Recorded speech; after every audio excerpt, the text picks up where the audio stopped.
Hello, this is Joe Polish, president of Piranha Marketing and founder of the Genius Network interview series, and you're about to hear one of my Genius Network interviews, and I just want to thank you for taking the time to listen to this, and I hope you find it very useful. If you want to find out more information about some of the interviews and resources that can help you in your business, you can go to www.joepolish.com. And we have a Joe Polish Recommends section with all kinds of resources and vendors and services and products that we recommend that can help you in your business. And also for more useful interviews and a whole list of other people that I've interviewed, you can go to www.geniusnetwork.com. Thanks and enjoy the interview. Hello, this is Joe Polish, and welcome to another interview. This is going to be a very fascinating interview, one that is quite different than most of the interviews that I've done. On how to make money in marketing. This is actually a guy that in many cases knows how to teach people how to kill other people. Now, before you take that out of context, the guy that I'm about to interview, his name is Tim Larkin. He's a good friend of mine, very smart guy, and teaches self-defense seminars and training to very high-level CEOs. I know many people that have actually been through his program. Some very, very successful entrepreneurs and a lot of everyday people, women, men, children, you name it. He's done it, and I've also been through one of his workshops, which are fascinating. And the reason I'm interviewing him today is he's going to talk about a subject in a way that I don't think you've probably ever heard before, which is different ways to look at defending yourself against criminal behavior, against predators, and violence, and what violence actually means. So instead of me just trying to give the download, Tim, of who you are and what you do, if you could maybe give the brief bio of who you are and what you currently do, and then I'm going to hit you with some interesting questions. Yeah, thanks, Joe. My background is really, I've always been fascinated by the idea of, I didn't form it this way, but violence. And as a little kid, I was very fascinated, watched all the war movies and did Army Men and all that stuff, and was drawn to boxing, judo, the martial arts as a young kid. My grandfather was very prevalent in it. Kind of followed that through my whole career. Did multiple black belts in various martial arts. And it wasn't until there was a kind of a life-changing event in my career. I was in the military. I'd gone through Navy SEAL training as an officer, and at one point got an injury right before my graduation and going to the SEAL teams, and I blew my ears. And I was reassigned to an intelligence group within the SEAL teams, and I worked for the Admiral. I was hoping my ears were going to heal up and I was going to be able to go right back and finish my training and become a SEAL officer. In the meantime, a group of the guys that I was working with, very senior guys in the SEAL teams, were putting together a hand-to-hand combat training system. And they were looking at everybody's systems. And they had me come along, not because of my experience in the military. There was really next to none at that point. But because they knew I had a martial arts background, I think I was big enough to where I'd be a good meat puppet. They could kick me around and have some fun, right. That kind of stuff. And it was there that I ended up kind of changing my whole viewpoint on this type of material. Up until that point, I had really been looking at everything from a competition standpoint. And I really thought that maybe getting into the SEAL Teams and Special Operations community, they were going to teach me kind of to look at hand-to-hand combat more from the destruction standpoint, going after it. But at that point, that wasn't happening. I met a guy who had a training system at that point that was really unique. I'd walked into his little studio, just a small little studio, and it literally changed my life. I saw kids doing stuff that I'd never seen before, basically college kids, using knives, guns, clubs in ways I'd never seen before. It looked like a prison riot when I was walking in there, and yet it looked incredibly well done and very realistic, but also there was a margin for safety, caring about it. Completely unique. After training this guy for a couple of months, it literally became the status for what I do today, meaning we took this guy in, I introduced him to the group that I was talking to, and he created the original combat fighting course for the Special Operations community. I became an instructor in that, and long after my military career was over, I was still doing this. So for basically the past 20 years, I've really taught people the idea that violence is not good or bad in and of itself, but it is merely a tool. And how the tool is used obviously will determine whether it was a good or bad thing. But the biggest thing that we do here is we switch people over. And we've taught this to, I started out with the SEAL teams. I've taught it. I've been an instructor, taught just about every kind of military group you can think of in the special operations community, special law enforcement units, both federal, state, local groups around the world have taught this. In the past 8 years, I've really kind of brought this out. I got exposed to, CEO groups and business groups, and I've been fortunate to train a lot of people that originally wouldn't see this type of information. And that's been really rewarding and fun. Well, yeah, myself included. Yeah, exactly. Yeah, you went through it. And what's interesting is prior to that, like when people would talk to you about it, you probably thought, geez, you probably had all sorts of preconceived notions about what the training was going to be like as opposed to what it actually was when you went through. And, absolutely. And that's kind of what's interesting to me. The passion I have is not necessarily to tell everybody that they have to, come and train and learn how to, protect themselves. But I think there are a lot of important points that people have about violence itself that they really need to kind of take a good hard look at, especially in today's world. Well, I'm going to actually ask you about that because we've had numerous conversations about how to look at violence, and you're a guy that I would ask questions to get a much better understanding of the mindset of a criminal to the degree that it can be explained, and to someone that wants to hurt someone. And we had a fascinating conversation about war and terrorism last night. So you've got an enormous amount of experience because you're the type of guy that has viewed stuff, been involved in stuff that most Americans, as an example, never really see except maybe depicted versions that probably aren't all that accurate on television and such, and the unfortunate rare occasions where something really bad does happen, and knowing how to be prepared for that. And the reason that I wanted to interview you is, for one, every entrepreneur that I know that's been through your program, and there's a lot of them because you're probably the guy that is most well known for the niche of the very successful CEO types and accomplished people. Where do they actually go for self-defense training? Because I know your training's been compared to FedEx for self-defense because you teach people very quickly how to learn really critical skills, and I think it increases confidence. And so one of the things that I know about our listeners is that most of them are driven entrepreneurs, type A personalities, and a lot of them are, in business very aggressive and very wanting to go out and make things happen. And you had made a comment to me earlier about if some of the aggressive business tactics that an entrepreneur uses successfully in a business negotiation, if they were to use some of those same sort of techniques, if someone approached them in a violent situation, they could get themselves killed. Right. And that's very useful to have that sort of discussion.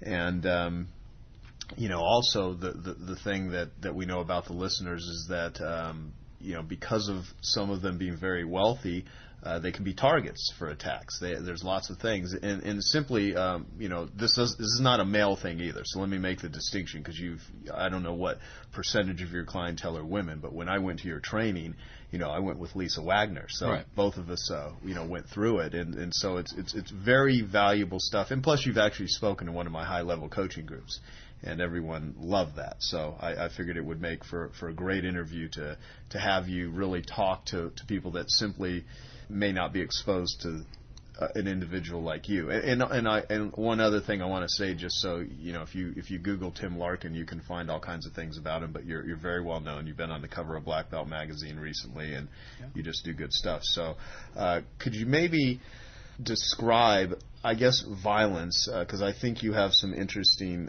insights on what violence is and what it is not, when to use it, when not to use it, and just simply how to think about it. Because I'd like you to maybe talk a little bit about, I'd like the listener to have a framework to think about it, and then we'll go into some questions about how to use it. Yeah, violence is, we use the term violence because a lot of times people, they talk about a martial art or combat sport, or they'll talk about, fighting. And the problem is the context that brings up is some sort of a competition. A lot of the martial arts and combat sports are designed around competition, and we feel good about that. And like a lot of the type A's that I'm with, a lot of times they love a competitive martial art because they can better the other individual. And that's okay. But the problem is when we look out there in the real world, we see violence. And violence has nothing to do with competition. It's all about destruction. And we've stigmatized violence. We as a society have stigmatized violence to the point to where, when I was growing up, I was probably one of the few kids that still was brought up with the idea that it was okay to punch a guy in the nose if you guys weren't agreeing. You could hash things out, with socialized violence, boxing, things of that nature. I went to a high school that still allowed Irish fight nights.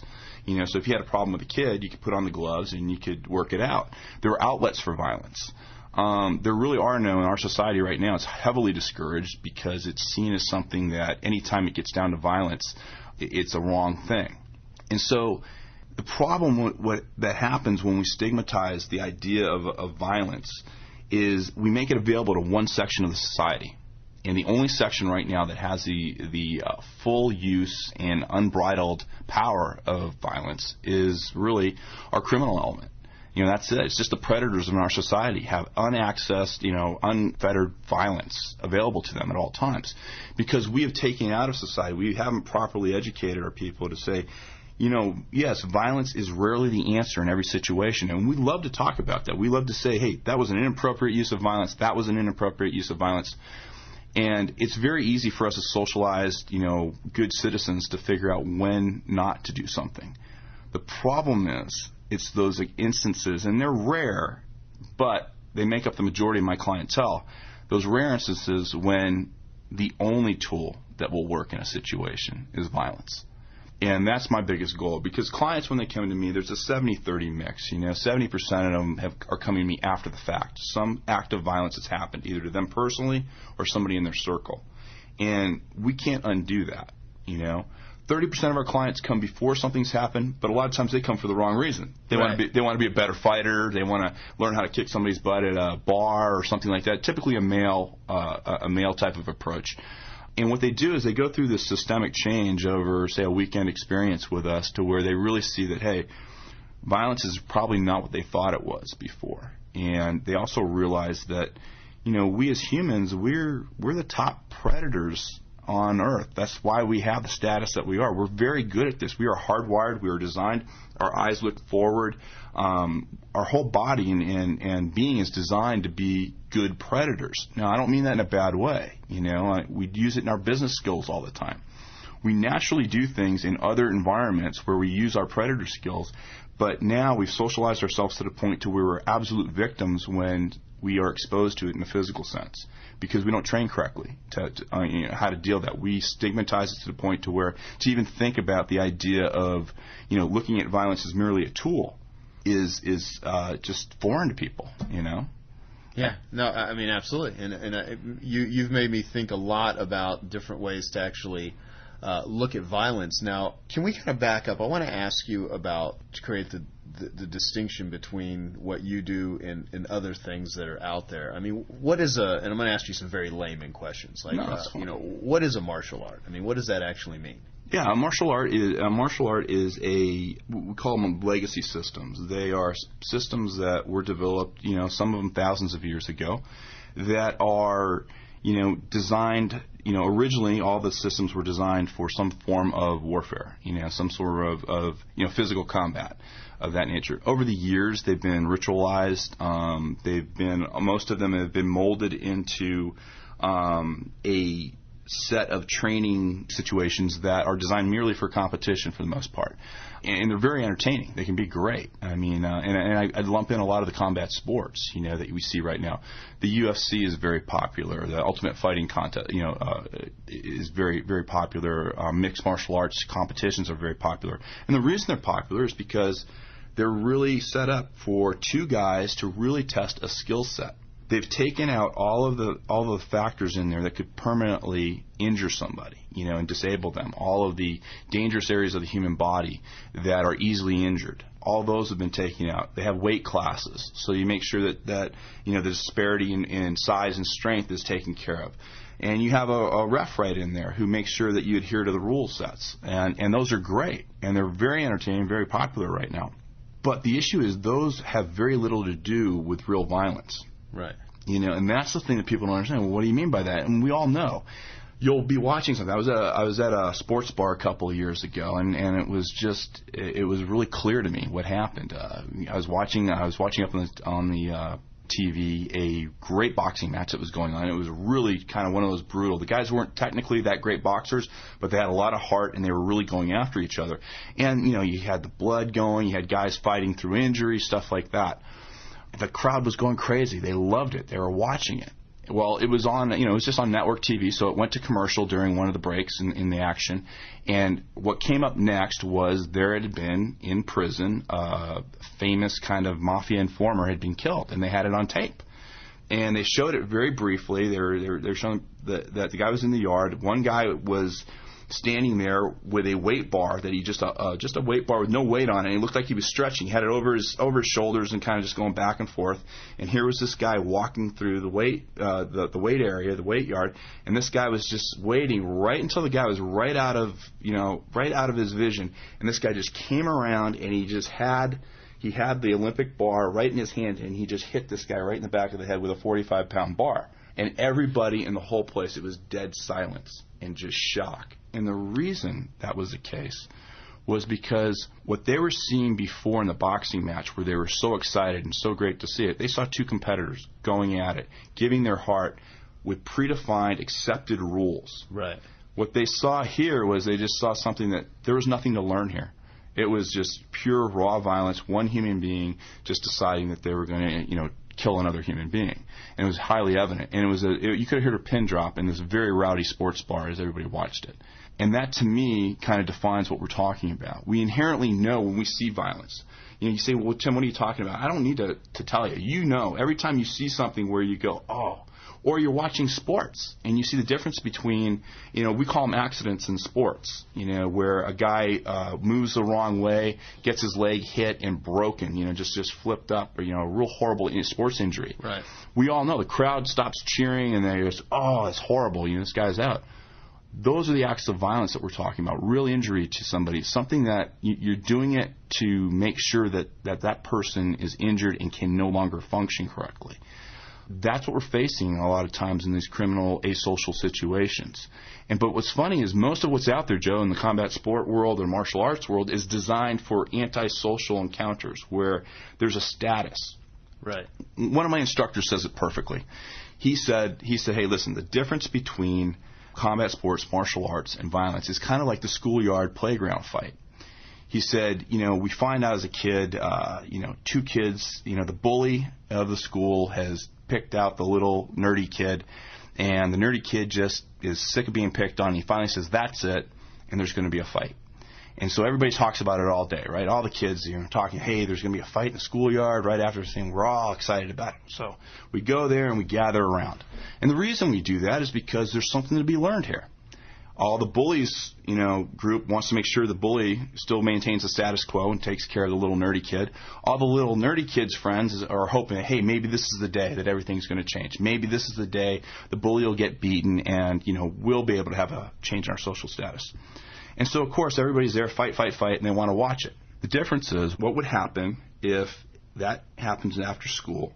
The bully comes out, the little kid comes out, the little nerdy kid comes out, but this little nerdy kid now reaches into his backpack and he pulls out a 9mm gun and shoots the little bully right in the head. What would happen? Chaos. Chaos, meaning everybody would run, get away from there as fast as possible because there's nothing to learn there. Okay? And that's the difference. The difference is violence has no communication skills. Violence is purely asocial. Whereas before, an interaction where there was a fight, the kids would have wanted to stick around, see about it, and they'd all talk about it, no matter what the outcome was on that particular situation. But when it's real violence, there's nothing to learn there. It's just one thing. It's a lack of communication. Yeah, I mean, you obviously have seen so many different episodes of how people respond to violence and stuff. And going back to school, I was always one of those people that when I would see people getting in fights, if I didn't feel I was going to get myself killed in the process or put myself in a dangerous situation, I would want to split it up, even in situations where I didn't have that power. When I even remember when I was a really young kid and I would see bigger kids getting in fights, there was a side of me I just hated watching that violence. I didn't want to see it. I don't, some people get a huge thrill out of watching other people kick the crap out of each other. Right. Now, I'm separating this completely out of like a sports situation where you're literally just seeing people hurt each other. Whereas some people want to see it and encourage it, beat them up, kick their ass, that sort of stuff. There's others like, no. What are your thoughts on that sort of viewpoint? I mean, why different segments of society where they actually enjoy seeing people? Do people actually is there a certain sort of mental makeup of an individual that likes seeing a person get hurt versus another one that wants to stop that at all? I mean, how do you respond to that? Yeah, it's normally it's a cultural thing. It's really what people are brought up to believe. I mean, I was comfortable with the idea of using violence as a kid, not from an ego standpoint, but from an idea of, hey, this is what it means to be a man. You stand up for yourself. You don't let anybody take advantage of you, and if you have to, you use it. There was kind of a code that my grandfather tried to bring us up with. Of course, that goes right out the window when you're faced with true violence. Right. I mean, when you're faced with a situation where somebody's, they have no problem ending your life. They have no problem ending the life of those around you to get whatever they want. And the problem that we have as a society is the fact that it's inconceivable for us as socialized, well-meaning human beings to think that people like that exist. And, they do, and they can readily take advantage of us because we try to respond to them. We try to respond to a situation like that with our own moral and social code. So we try to negotiate with them as if they think like us, if they behave like us, and they'll respond to what we would respond to. Right. You would appease to them that, hey, you don't want to hurt this other human being because, that's not something that we do and it's wrong and all those other things. To him, that's probably exactly what he wants to do. He's going to get everything he wants out of that. He'll get whatever he was after at that point, and using violence to him is just another way of getting it done. Yeah, it's their moral code sort of thing. Yeah, it's there. And it's horrific to us, and we tend to think that they're wrong and we're right. In their world, from their perspective, and probably their cultural background, what they're doing is absolutely acceptable and encouraged. Yeah. Well, so what you said it in the beginning that, and let me also back up, and I've spent enough time with you and have introduced you to a lot of people and know a lot of people that know you, and you're not perceived by anyone that knows you as like in any way, shape, or form a violent guy, a person who enjoys like kicking the crap out of people. I mean, you know how to do it. You understand, how to defend yourself in more situations than probably anyone I know. Now, you don't go out and cause trouble. You're not a smart ass. If you ever get yourself in a situation of conflict, you would never use violence except, as you say, it's the only option. And so, this is not about, how to be a more aggressive person. This is simply how to protect yourself in situations. And you have that statement you made, which, don't use violence except when violence is the only option. Right. And maybe I'm not saying it right, but what are those options? What would be a situation where you literally are put in a situation where someone wants to kill you? I mean, could you explain a couple of scenarios so that the listeners could maybe get an idea of when it is acceptable at times to actually go to that place? Well, I'll give you the perfect, a tragic story, but the one that it got the most response ever from my newsletter. I mean, it was a tragedy that happened in London, happened in the last 2 years. A young lawyer was coming home late at night after working. He got off at the train station where he's at, walking to a relatively really nice part of London, actually.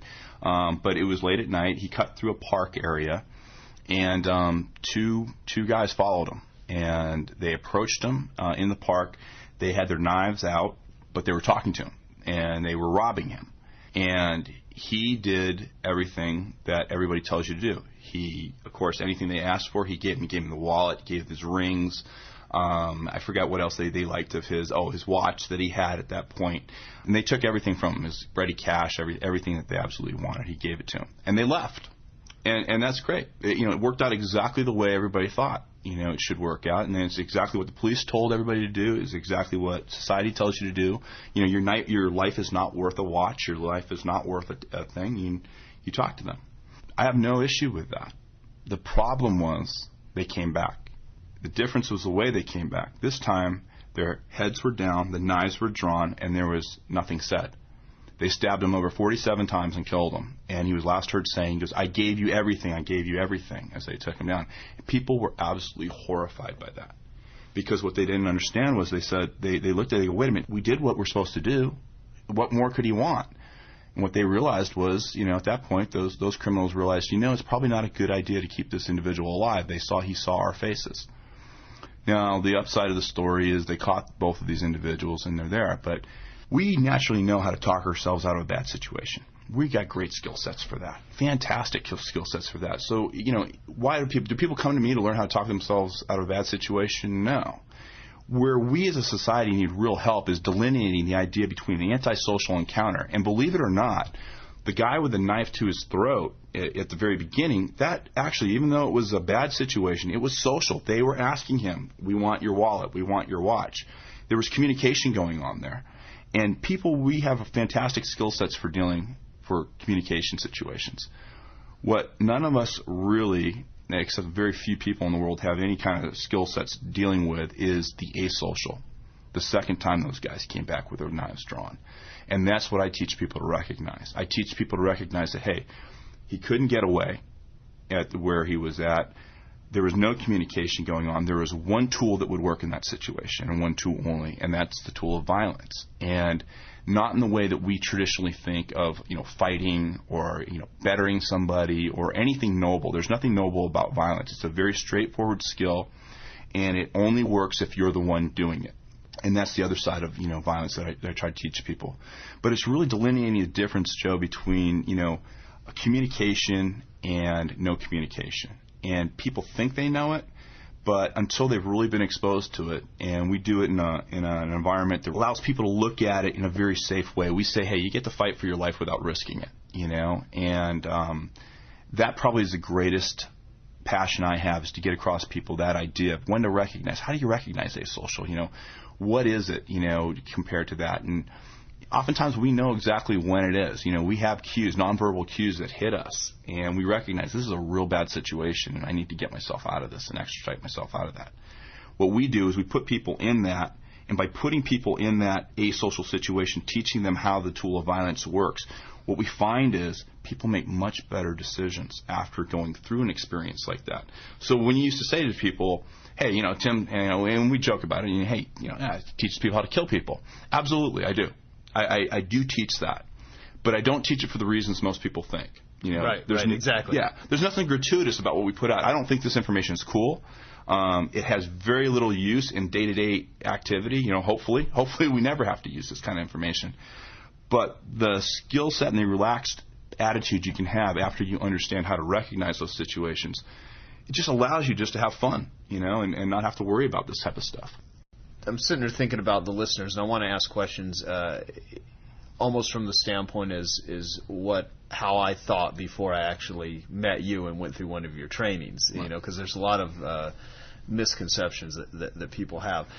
Now, you have a son, mm-hmm. and there are situations where I know many of our members I have a personal friend who recently had a situation with her son being bullied in school.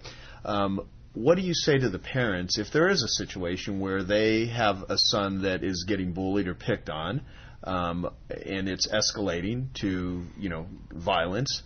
The kid's starting to get hurt, or vice versa. They happen to have a child who's a bully themselves. I mean, what's the right thing for a parent to do for their kids? And then we'll talk about obviously the parents too. That's one of the toughest situations, because with males you have the inner male aggression, locker room stuff. And so now in this day and age we have to delineate between the idea of, is this a social situation? Is this just a bully bullying somebody, or is there true violence going on here? And unfortunately that's something we have to think about. There's school shootings. Currently I live in Las Vegas, and currently there's been a spree of school shootings there that came out of this. So you have to take it very seriously. The thing I tell people is, what is the outlet? Is your kid should have some form of, I believe every male should have some form of training. Not necessarily what I do. I would save what I do more for, after they're 18 and that level, adult. I train mostly adults. Females I train as young as 11, because there's a differentiation between males and females in how they look at this information. Females rarely have any curiosity to try out this type of situation. And females, when they experience violence, it's the real thing. Whereas you and I went through situations in high school where there was social pecking orders and picking on, and maybe getting an older kid picking on you or something like that, and it was merely a social status thing. It wasn't necessarily a violent thing. Probably wasn't very pleasant, but it wasn't meant to truly injure you or harm you irreparably. I think one of the biggest problems that we've had in the last 20 years is we're not encouraged. There's no encouragement for kids to learn how to have a physical outlet for violence. I mean, combat sports and martial arts are at their lowest period right now of sign-ups. Really? MMA is up a little bit, but it's normally older kids. But I mean, what's MMA? Oh, mixed martial arts training. So it's the type of stuff that you see that's very prevalent in the media right now. They have a show like the UFC fighter show and all that kind of stuff, and that's good. Those competitions. So it's coming around a little bit, but kids for the most part aren't encouraged to box. They aren't encouraged to fight. They're told they're bad. They're put themselves to the point to where if they do stand up for themselves, they're going to probably get suspended from school, if not expelled. I tell parents all the time, I said, be willing to allow your child to protect themselves, and also be willing to go to the principal's office and take those consequences. Because the idea is if it truly is a bully situation and you stand up to the bully and your kid can stand up to it, he's going to go pick somebody else. That's really the biggest thing is you find people very rarely want to engage somebody that's not an easy shot. Predators look for easy targets. Is it useful to understand the mind of a predator? I mean, I could sit and ask you, what causes a kid to be a bully? I mean, why does someone want to hurt somebody? I mean, to what degree is that useful to know? This is where I absolutely disagree with, most of what we take in society. And let's take it up a step beyond the school bully. Let's look at the Virginia Tech shooting. The focus in the media after the Virginia Tech shooting was, oh my God, let's try to understand what was going on here. Let's try to understand, what was going on. This thing, how could we prevent it? Oh, he was picked on. He was this. He was that. Well, you know what? There's multitudes of people that have been picked on in their lives, and they haven't had this type of result. The idea is we don't need to understand serial killers. We don't need to understand these sociopathic predators. What we do need to understand is that in a situation like that, what would have been very useful would have been if there had been one other person that understood the tool of violence. In that Virginia Tech shooting, there was only one person that understood how to use the tool of violence, and it was the shooter. And the problem was every other response, no matter how noble, people trying to protect other people, there were instances where knowing how to use a tool of violence would have been extremely, extremely successful, and they would have, them as a society, they could have stopped that. In Israel, the reason that the suicide bombers came around was because shooters that would do things like at Virginia Tech, their society knew you have to rush that guy. You have to rush him and kill him down, or he'll kill many, many people. And a society like Israel that deals with violence all the time understands that. So if a gun had come out there, the people would have understand the proper response would be to rush that gunman before he kills everybody.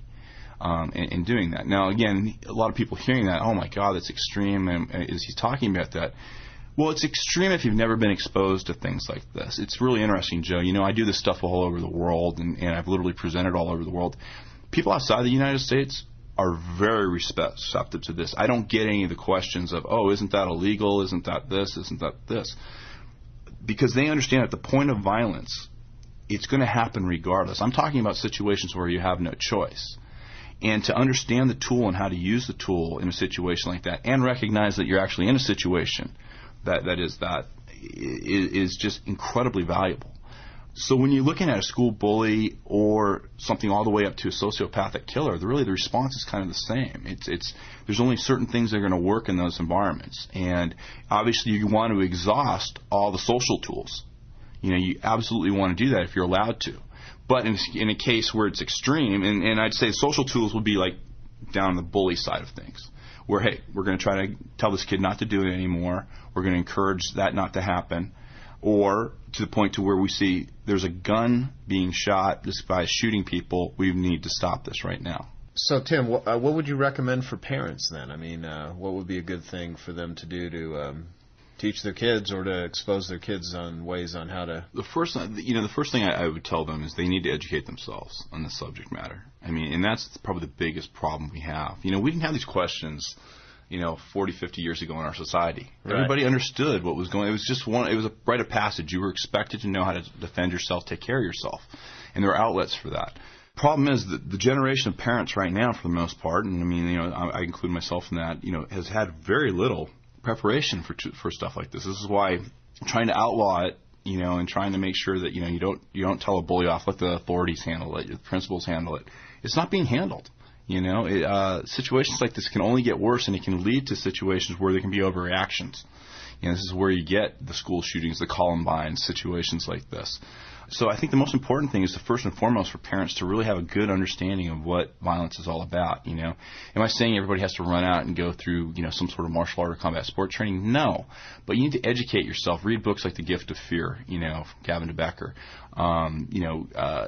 Start educating yourself. I mean, lots of the newsletters that I've written, in my e-zine that you can sign up for free, absolutely free. You start educating yourself on the idea of what is violence, and how do you deal with it, and how do people, what is success, when it comes to that. I think it's more easier than just telling your kid, hey, go take this martial art or this combat sport, because you have to understand a lot of what is done in kids' martial arts and combat sports has absolutely little use to them in a bully type of situation. A lot of times those combat sports and martial arts, take months, if not years, before the kid feels even remotely comfortable dealing with a situation like that. A lot of the parents that have gone through the training that we give, with target focus training, has been extremely helpful. I've had parents that have whole families come through. It's the maturity level of the child, obviously, that I always look at, because our stuff is, as you know, very straightforward, very to the point. But we've had great success with kids. But the reason it works so well with those kids is because, first, the parents took the initiative to understand the subject a little bit better. I mean, to the point to where I had a family last week that was training with us in San Diego, and there was a guy that tried to carjack them. And the funny part about it was, it's going to sound, like my client was being flippant, but he noticed that the guy was getting ready to, go grab a gun and come out, and he saw the whole thing happening. And his thought process, as the thought process of the two children in there, was, man, this is really going to delay us. This is going to be a hassle. We're going to have to wait for the cops. We're going to have to, they went through this whole litany of delays that they were going to get. It was never a point where they were surprised. They weren't shocked. They understand, hey, violence is a reality. But because they had familiarized themselves with the subject, their thought process was they knew exactly what to do, and not from an ego standpoint. They recognized they had the ability to act. They were going to do something, and it was actually comical. My client ended up getting out of the car to confront the guy because he realized that was his opportunity to get over there and get an injury on the guy before he could get his gun. The guy was so shocked by his habit, he actually got his pants stuck. He got his hand stuck in his pants trying to get the gun, and he was running around like a one-armed guy. The gun fell right out of his the pant leg, and he just took off running. Oh my God. So it was a very happy ending, and I have a lot of that kind of stuff. But what was amazing was, in talking to the client afterwards, it was a complete comfort level with the idea of, hey, violence happens, violence occurs. Hey, I was able to recognize this right away. This is something. And he had the skill sets to understand that, hey, in this situation, this is what I got to do. And his kids were comfortable with the situation also. And they're kids in their mid-teens. There was nothing great. If they could have driven away, they would have. It wasn't an option. If they could have got out of there, they would have. It wasn't an option. Therefore, they recognized that, hey, only one thing is going to work here. I can either wait and watch this guy finally get the gun out and put it to me, or I can do something right now that's going to systemically change this whole situation. And that's exactly what he did. It just handed out that he didn't have to do anything in the end. Well, you know what I really like is you talk about violence is neither good nor bad, but it's merely a tool. Right. And can you elaborate on that? Because I think that is a really profound insight that I got when I first met you and learned from you. Because it gives you a whole nother framework to really look at something, because you're right, society does stigmatize it as if it's all bad. It's kind of like, in my skill set being marketing, someone says, oh, marketing is bad, it's terrible. Well, it depends how you use it. You can use it as, to take advantage of people by compelling them to respond and buy things they don't need and aren't good for them. You can use it to rip people off, or you can use it as self-defense in the business world when you have competitors and you're better than them and you want people to buy from you. So it simply is a tool. It's just in the application of how it's used. So I'd like you to really I think that change alone for the listeners would open their mind up to possibilities that I think a lot of people just don't have. Right. Well, let's think about this. Let's put it in a context so we can all kind of follow. Let's say your neighbor decides one day that he's just had it. He's had it with the world, and he is just going to go start taking out on the first person that he sees. He wakes up in the morning, he walks into his kitchen area, he sees a butcher's knife, he pulls it out of the butcher's block, and he walks right outside. Walks outside, there's a guy, walking his small dog, and he runs up behind this guy, he grabs him by the hair, and he plunges that butcher's knife in the side of this guy's neck. So we as a society would look at an individual who did that act, and we would say, at a minimum, this guy needs to be incarcerated for the rest of his life. He just committed a heinous murder, totally unprovoked. And this individual needs to, probably deserves the death penalty if that particular municipality has a death penalty. We probably would all agree that, boy, somebody like this, this guy probably deserves at least that. But at a minimum, he should never walk the streets again. This absolutely goes against every one of our conventions and laws.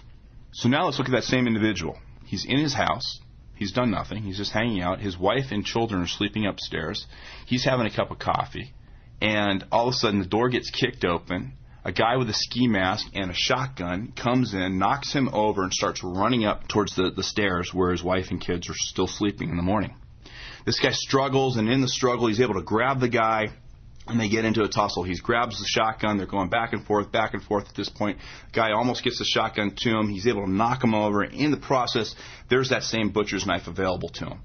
He grabs the butcher's knife, and he plunges it in the side of his neck, killing the man. Now, in that situation, we'd all decide that, listen, our laws need to protect that individual to the highest degree because he did his ultimate. He sacrificed himself for his family. He did everything he could to protect them. And yes, he did end up, using a knife on somebody, but that person is justified in that use of force. And they're absolutely, it should be held up as the highest level of, what our society stands for. What I'm going to ask the listeners to do is look at that situation in a completely different manner. In both of those situations, there's one thing that we learned. A knife to the side of the neck worked. And the knife didn't care whether it was a good guy using it or a bad guy using it. In each situation, that worked. That's what I mean when I say looking at violence as merely a tool. How it's used, we can go through it many, many different scenarios. Was it good? Was it bad? Is the guy justified? Not justified? But what I do with my clients is I sit there and say, no, it's merely a tool. And it's okay for you to learn how this tool works. Just like it's okay for you to learn how your cell phone works. It's okay for you to do it. How you use the information will be determined whether it's good or bad. And we give you clear road signs. We show you what antisocial behavior is versus asocial violence. And that the first one, antisocial behavior, you can ignore the majority of that kind of stuff. Those are the things that get you in trouble. Whereas asocial, like that poor guy that had the guys come down and knife him, that lawyer we were talking about earlier, he only had one tool available to him, and that was violence. And if he had known that, he probably would have had a better chance of surviving that situation.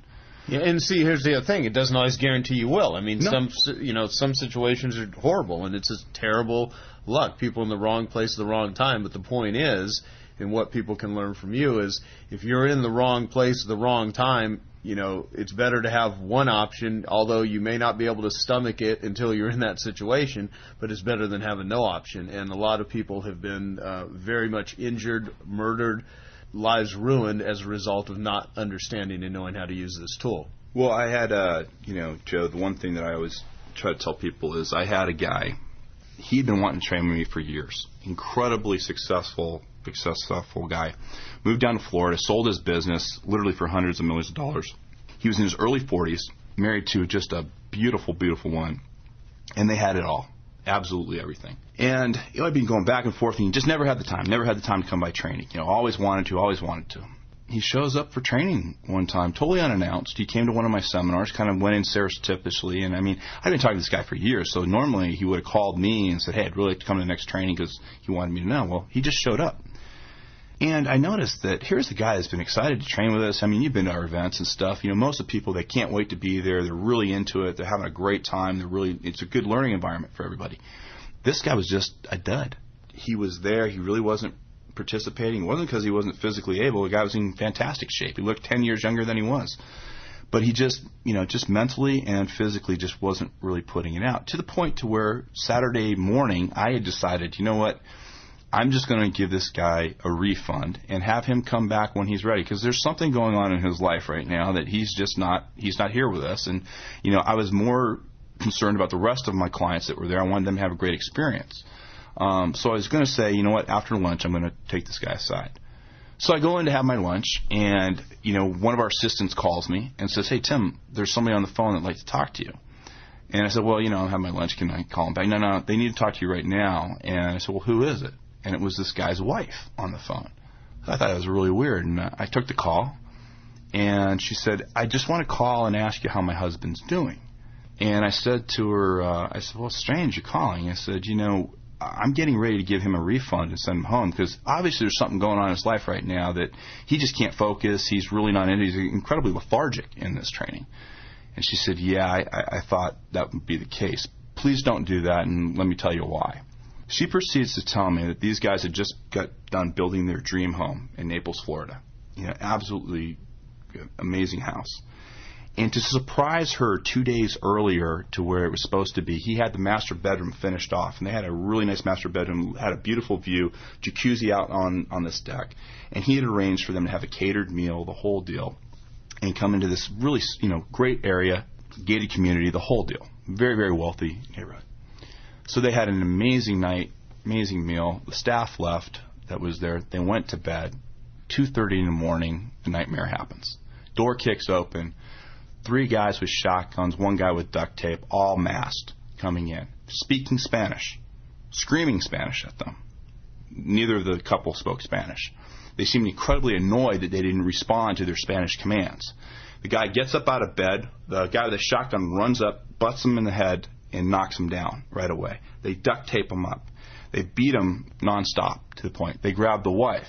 They're yelling at him in Spanish. He keeps telling them he doesn't know how to speak Spanish. They pull his head up, and they make him watch while his wife gets sexually assaulted by the other 2 guys.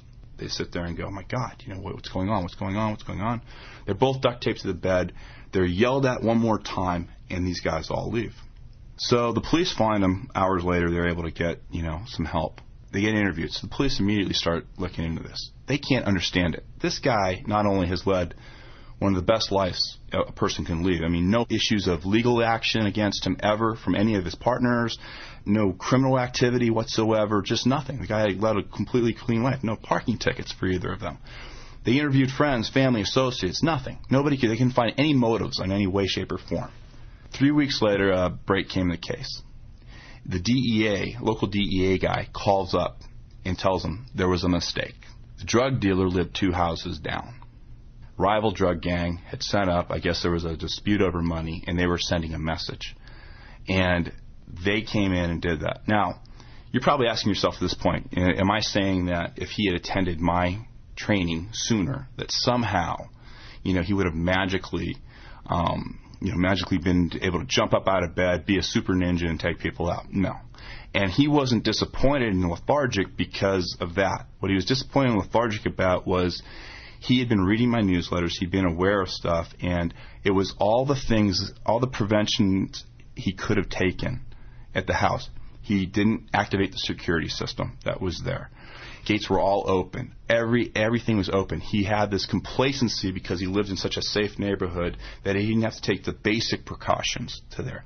He also knew for years I had been telling all my clients, one of the best things you ever do for your house is to have a dog.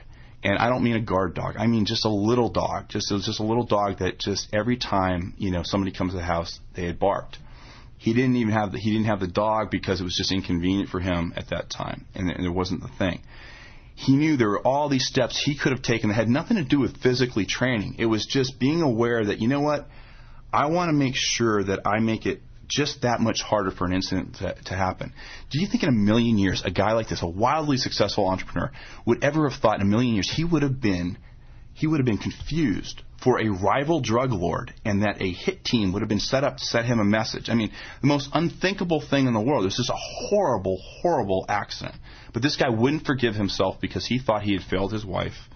He had all these other things, and it was just, it was just a horrible incident, for him to do it. But here's where the unthinkable, because we think, as a society, we think, listen, I live in the right neighborhood. I'm surrounded by all the right friends.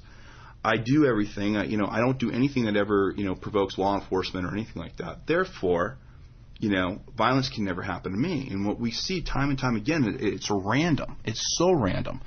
But oftentimes, there were things that happened prior to that violent event that would have changed everything, and they're never the things about learning to supermove. I mean, Joe, when we put you guys, in those scenarios where you're learning to fight another human being, we hope that never happens. We hope that by getting to that point and showing you what it would take at that point, that you'll make all those better decisions about your personal life, Right.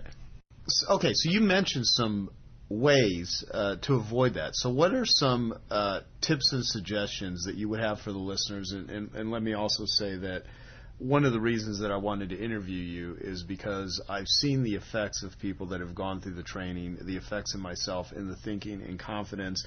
I mean, this isn't probably one of the interviews that I could see one of my listeners going, well, what's this have to do with making money and running a business? Well, it does have a connection. I mean, you're not going to learn this and all of a sudden you have a skill set to go make money. What you will have is a lot of insight on life. So yeah, I'll get to some of those benefits in a moment. However, rattle off some tips that listeners could have to avoid as much as possible a situation from happening. You mentioned security system. You mentioned, what are some things that you recommend to your clients? Things is basic. It's all going to seem common sense because we all know when we do something we shouldn't be doing. You're taking that shortcut that's going to save you 5 minutes through the bad part of town or unfamiliar part of town that you don't know. You're going to do things. I catch women doing this all the time, putting themselves in unnecessary danger.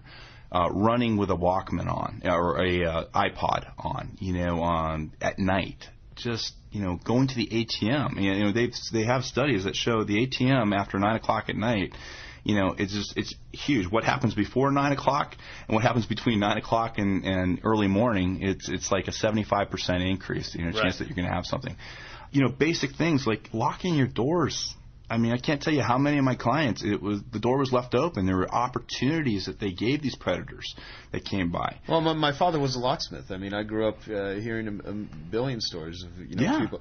And again, the whole point of this is not to make people paranoid. No. And as a matter of fact, actually, if you do know this and do these things, you could live a much less paranoid life because you're just taking simple precautions. Well, that's just it, and that's the idea. I mean, a lot of times people think, hey, this is fear-based stuff. No, this is to eliminate fear. This is to help.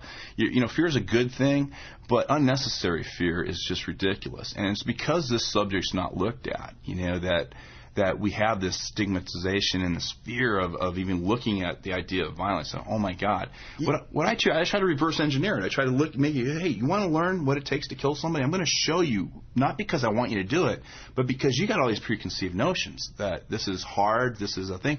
No, you're built for this. This is why it's so easy for these guys to do it to you, These guys that are doing it to it, that are so good at violence, they got zero training in combat sports or martial arts. What they have is they have boatloads of intent. They want to hurt you. They want to do something. But if you look at them, if you look at video of people ever doing this stuff to people for real, they have no technique. They're off balance. It doesn't look good. It doesn't look smooth. Nothing like you see in the movies. These are just guys that just want to get the job done. And guess what? What people don't realize is we're just as capable of being like that if we know how to trigger it. And when would you want to trigger it? When you're faced with something like that. Right. And it's so true about what you're saying about stigmatism because I've done a lot of interviews with people, and I hear comments that my clients would say, and I could almost guarantee you that some people would be listening to this saying, well, why are they telling such a violent story or talking about something like this? And these would be the same individuals that probably watched a slasher movie, in the past, that, have their kids playing violent video games, watching the news in the evening about war and violence and murder. I mean, we have truly become so stigmatized by it that you've completely changed a lot of my thinking about how to look at what and how we expose ourselves to certain things. Yeah, it's a comfort level. It's just taking things. I mean, I talked about the little dog, having little yippy dog. Why do I say that? Do I say that because there's because it's my belief? No. When criminals are interviewed that do home invasions, that come after things, and they look at it from an opportunity standpoint. if they see a dog, they move to the next house. Yeah, it's just noisy. It's just annoying. It's a hassle. It's a little yippy terrier is just as effective as your most intimidating guard dog from their perspective. Well, if you had to choose, like, say, a potbelly pig or a pug, what would you get? Yeah, I'd probably go with a pug. I don't think the snort would be loud enough. Yeah, exactly.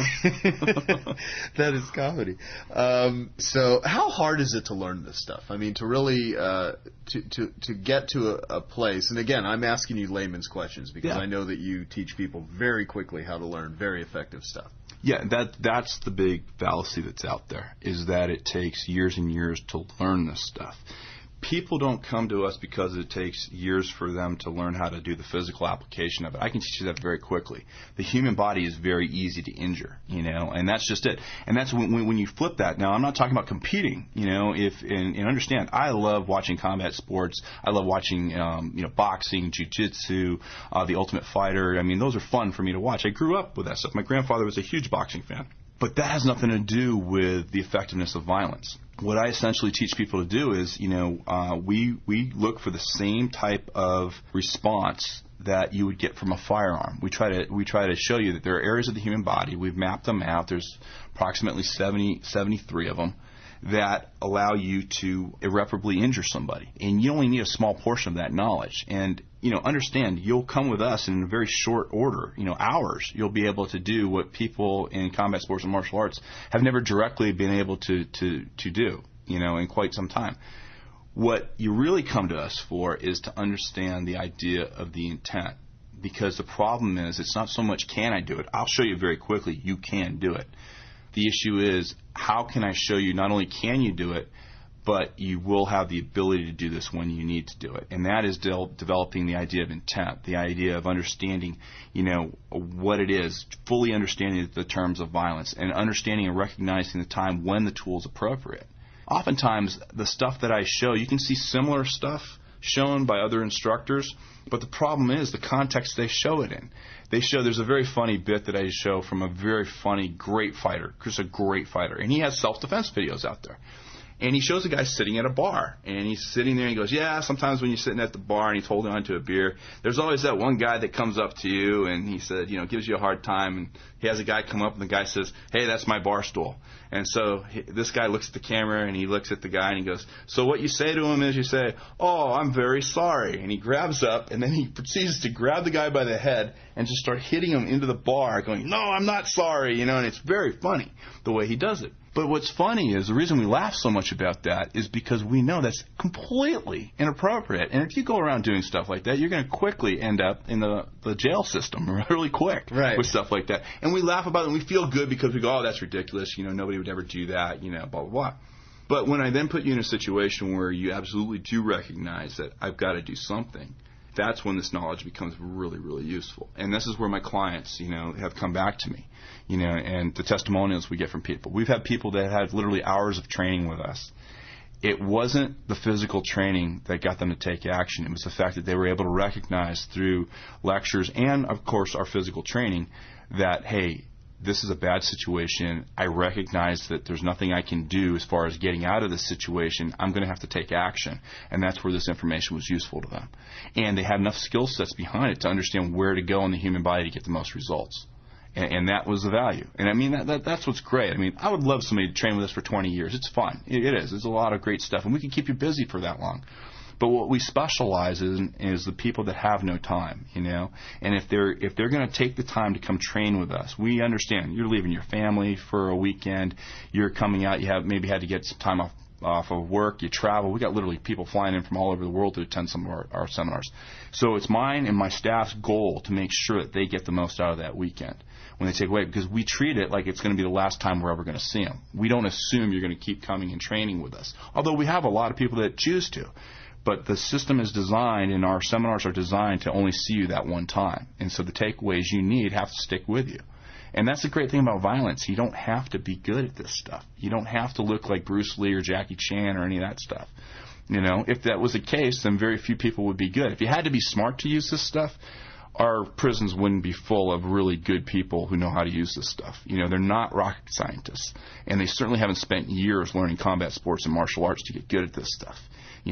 So we can show you, we can help you trigger those natural skills that every human has And we can show you and awaken those in you and show you, hey, here's when you might want to use this stuff. And people get it. They're not offended. So you sit there and they go, yes, I do know how to kill another human being, but that doesn't make me aggressive, asocial, a bad person. This just is something that I have knowledge. I recognize that it's completely useless information for me in 99% of my life. But that 1% where something happens, I now look at a toolbox and I open it and I have something there. Whereas before, if I was in this situation, I open up that toolbox, moths would be flying out. There'd be nothing there for me. Right. Well, also you take some of the benefits of it. I mean, you not only are able to better, protect yourself and people that are important to you, but one thing I've noticed about you, and let's talk about Sasha, who's your fiance, which now at the time of this recording, congratulations. She is a sergeant for the Las Vegas Police Department. From what instead of me talking about Sasha, I'll have you talk about it. She's also a world-class yoga instructor. Yeah. So she's got these two lives. One where over here probably dealing with very intense situations, and she knows what you teach. She's been through it. And she's also one of the calmest, nicest, spiritual people just an amazing person. And no one would ever know that you do not do anything that positions you as an aggressive, assertive person in any situation. Everyone I've introduced you to, has nothing but nice things to say. But this is not, with what you're being exposed to, this does not make you a mean, aggressive person. I just want that context, because obviously we can't convey that visually through an audio interview. But the point is that what the byproduct of learning this is that you're going to just be a more confident individual. And as a matter of fact, I always say, if you send a jerk to an empowerment seminar, you're going to have an empowered jerk. Right. If you're a caring person of integrity, you're not going to be turned into something that you're not by doing this. So all it's going to do is enhance your ability to actually get through life. So, for one, talk about Sasha as an example, because I think it's a great example of what this learning can do for you. And then secondly, talk about some of the benefits of learning this stuff. Yeah. She's just an amazing woman. And, here she is. She's been in she's been in very intense police situations and shootings, and highly decorated for what she's done. She's performed well in probably some of the most challenging situations that you could have outside of military combat. And yet she balances that off with her yoga practice, and she really puts her heart and soul into that. And in fact, when we travel, she prefers that she's introduced as a yoga instructor rather than a police officer. Oh yeah. She's very she'll probably be mad at us for us talking about this, but mad in a way, because people how it is. It's kind of when you introduce me as somebody that's hey, Tim teaches people to kill. All of a sudden they don't want to talk to me too much, right. type of thing. Well, she finds that too, with her line of work. But it's the idea of realizing and recognizing that violence in and of itself is a very finite tool that in its use is only useful in very rare situations, like we've discussed, and those are readily apparent to us. But once you've covered that and you recognize that frees you up to live a great life. We could be sitting here and maybe there'd be a guy over here if we were in a public place, and maybe he'd be kind of sketchy and walking around. But, we could sit there and enjoy our conversation and keep going with the idea of saying to ourselves, you know what, I don't have to deal with this right now. I don't have to, deal with this individual. I know if it gets serious, there's something I can do. But until that point, I'm going to enjoy my life. I'm not going to let other people trigger things in me that I don't have to. A guy on the freeway can, flip you the bird. And it doesn't mean I have to speed up to go get him and engage in any of that. There's so many things that my clients have said, there's stuff I just don't participate in anymore. Yeah. I don't react to things. We have a mutual friend who came to our training. I won't mention his name, but it really changed the way he dealt with things. He had an incident where he did engage in a road rage situation and quickly found himself and his pregnant wife ran off a road with a very angry individual that luckily it worked out for him, but he recognized, oh my God, I have no idea what to do in a situation like this. Yeah, and that was before the training. And that goes back to the thing. A lot of the entrepreneurs that come and train with us, the type A's, I get traders, the Wall Street traders have done stuff at the Merck Exchange, the stock exchange, a lot of the big trading houses, they've come to us. And they've all said, we're so aggressive in our day in and day out, we feel we can be that way outside. And what you don't understand is if you do that to the wrong person outside, somebody who doesn't play by the rules that we all play by, they're not going to be intimidated by the fact that you're going to threaten to sue them, that you can make their life more difficult. They're not there. They're going to respond with violence. And when you quickly realize, oh my God, this person isn't in our society right now. This guy is literally, he had no problem running me off the road, and now he's coming towards my car. What I look at is, hey, okay, yeah, I'll teach you how to jump out of the car and take care of that guy, but that's not what I want to teach you. What I want to teach you is why respond to him cutting you off the road at that point when you didn't have to? Right. That's where you should take action. One of the things you say about is, which I like, is the distinction of tools and results. You know, it's like, well, first off, what tools are you using and what sort of results are you producing? And getting into a screaming match with someone that could very well want to kill you is probably not a very good tool, nor a good reaction or going to produce a good result. And as a matter of fact, I think the people that go through your training, and I can speak for myself, I don't think it makes people aggressive and assertive. Actually, I think it just makes them more intelligent. Yeah. I think it just gives them more options of what to do and what not to do in situations. Because I think a lot of people walk around behaving in ways that if they only knew how stupid some of those ways were in terms of the results that could happen as a result of it, you know, they would think differently. And so I think your trainings and even your philosophies on this subject is more than just learn how to just defend yourself. I think it'll teach people how to be a heck of a lot more confident, how to apply these in all kinds of other life situations, and that's why I wanted to do this interview with you, because I actually would encourage people to go to your training. My buddy Nathaniel Brandon, the self-esteem psychologist who's brilliant, when he first said to me that when someone goes to a therapist for help, they're not seeking an explanation, they're seeking an experience. So hearing about it is just the first step. I wanted to have people hear what you had to say, kind of give them some context to think about this, but really there's no way to describe your training unless someone goes through it. And I know that everyone listening to this, is not going to go through this sort of training. However, what I would want to do, and why I think it's useful to interview someone like you, is that it gives you some things to think about, and I would like them to leave with some more direction and some understanding. So I would like people to encourage to read your newsletter at targetfocustraining.com, and I fully endorse going to it. I think you'll love it. I think you'll get a lot out of it.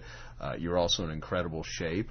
You know a lot about exercise and nutrition, so it's not just self-defense. And so I think from a lifestyle standpoint, it's a really good practice to introduce yourself to. And a lot of my clients, I know it's just a good thing to do. I mean, I think you'd find it very enjoyable and entertaining. So in terms of, what does target focus training mean? Well, it was funny when I came out and I decided, after getting out of the military and then doing this training time and time again, we constantly refine everything that we do. I mean, the way I was trained is not the way my clients are currently trained. I think our methods and our principles keep getting better and better because I get smarter and smarter people around me. I mean, if I'm the smartest guy in the room, there's a problem, you know? Right. And I've had just some great instructors make some great changes in our principles and methods and, really refined it. But it really comes down to target focus, meaning it really comes down to the idea that nothing happens until, you've hit your target. And the targeting that we talk about is targeting of the human body, and what we understand about thinking about a target, if I sit there and think, well, gee, I could hit that guy in the side of the neck, or gee, I could hit him in the groin, or gee, I could do this. Well, that's great to think about it, but nothing happens until you've actually caused the effect. What protects me is not the fact that I thought about, oh, I know I can do this, I know I can do this. But it's not until I actually execute and do the movement and get the result, and it's all results oriented. So that was the idea, and that's what I think that's why a lot of like the traders and financial people and entrepreneurs love this, because whatever works in a life or death situation from a decision making standpoint works even better in something that's not as severe. So a lot of the decision making that they get out of this, that yes, it is in a life and death context, but they recognize that, geez, there's a lot of things that I'm doing in my day-to-day life that I'm actually letting happen to me rather than me making the decision and causing the effect. A simple example, you got 5 things you want to do in a day, so you tell yourself, listen, till 11 o'clock, I'm not going to do anything. I'm not going to answer the phone, and I'm not going to answer an email until these things are done. And, you get the first 20 minutes, you start knocking out the first couple of things you're doing, and then 25 minutes into it, you hear a ding. And there's your email just dinging at you saying there's 4 or 5 emails coming in. So you ignore it for a little bit, you go another couple of minutes, and then finally, boom, you stop and you answer that one email just to take a look. At that point, you're in the effect state. Right. You're not causing it. You've just taken yourself out of that. So clients see a lot of turnover, a lot of symmetry in what we do in this life and death situation to saying, God, what am I doing in other areas where I could be more effective, more direct, and get what I want from a results-wise? That's not why we train it. That's not why we personally do it, but that's why I get invited to do a lot of things that people in my industry never get to do. I mean, speaking to the groups I get to speak to and putting it out, it's not because it's self-defense. It's not because we're teaching people how to beat people up. Which is really what my industry, unfortunately, is always seen as. No, that's a perception a lot of people have. Like, and I have to come over that stigma an awful lot of times. But it's because we put this in a usable context for everybody. Where I've had really big pacifist groups actually have had me come out and speak to them on the subject matter at the end during our explanation, and I mean literally getting them to do the physical training and do some of the things where they were, doing things that if they had to do it would cause severe injury and if not death to other people. They've all come back at the end and said, boy, we really understand it. We really understand what you're talking about. We understand the fact that, yes, it's nothing we ever wish on ourselves, but we understand the context, narrow context that you're talking about. This is the only thing that would work. And if I can just get people to understand that, that's huge, because I just think a huge disservice is being done right now. I think this subject is being so, it's so taboo to sit there and tell people, no, it's good to understand, how violence works. It's good to understand how to injure the human body because that understanding also understands, you have a better understanding of yourself that way. There are just a lot of things that are byproducts of learning this that can go in other parts of your life. People find they're more aggressive in their social life in a positive way, more aggressive in a business manner, and dropping a lot of unnecessary fears that they had before. Let's talk about, before we wrap up here, you have a 30-day media challenge. So do you mind doing that for the listeners? I'd like you to actually, it's kind of a cool thing, and I think it'll give people some interesting perspective. So if you could explain that. Yeah, I have a challenge that I put out to everybody that has nothing to do with physical training whatsoever. It's really, what you really want, if you really want to start the process of truly looking at violence in a different manner, my 30-day media challenge is a great way to start. And it made systemic changes in a lot of people in the way they look at things.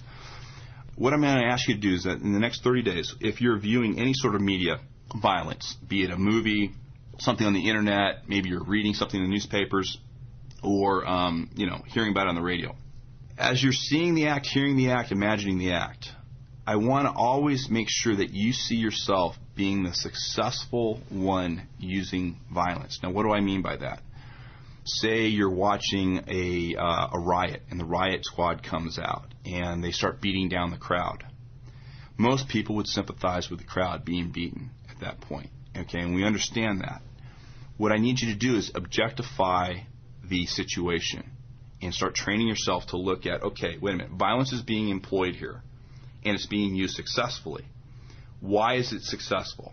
You sit there and you look and you see, oh, well, the guy's using a baton and he's hitting down somebody. Okay, that's a successful way to use a baton on somebody. And then if you want to take yourself to the next level, you'd watch that violent act and you'd say, how could you do it better? Meaning, maybe this person's being ineffective with the tool of violence. Maybe they're doing things that aren't getting a good result.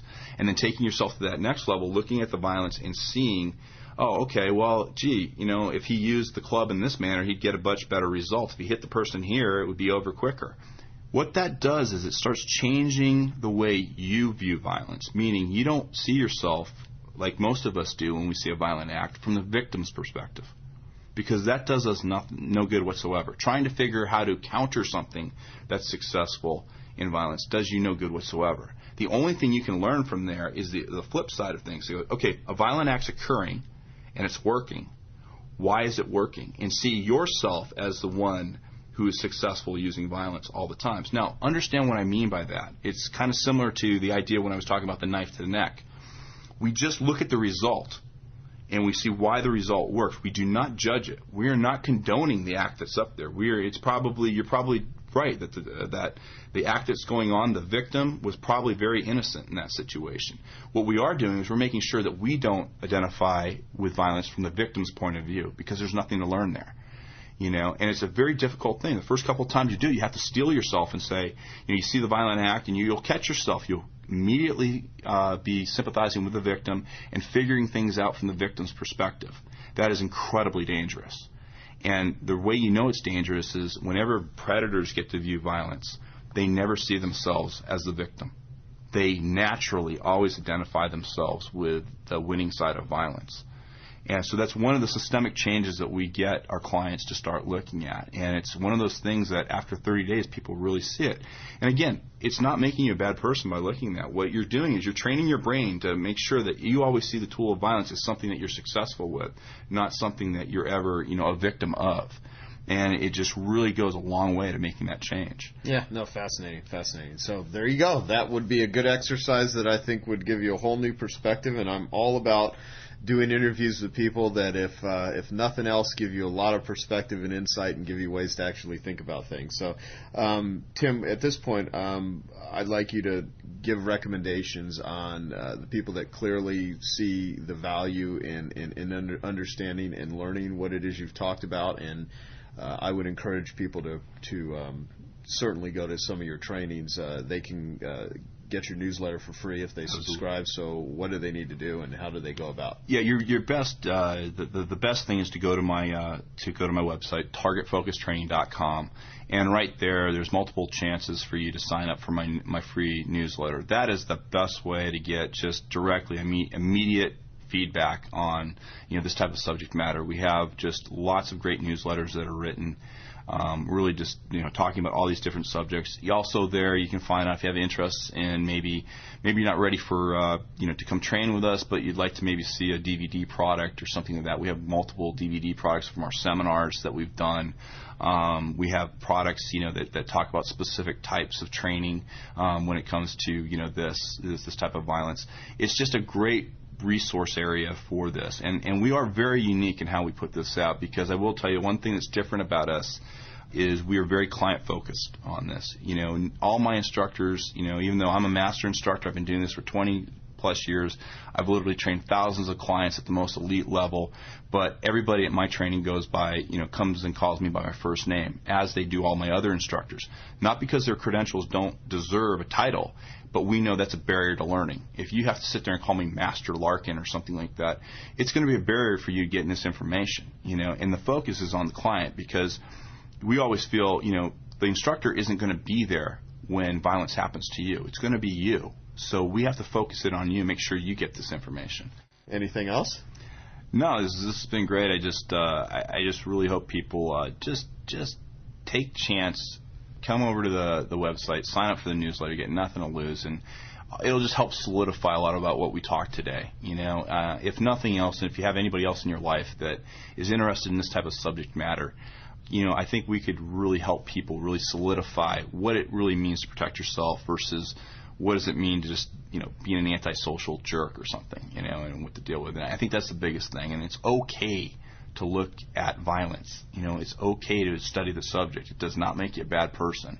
And if we all did this more, I think we'd have a much more peaceful society.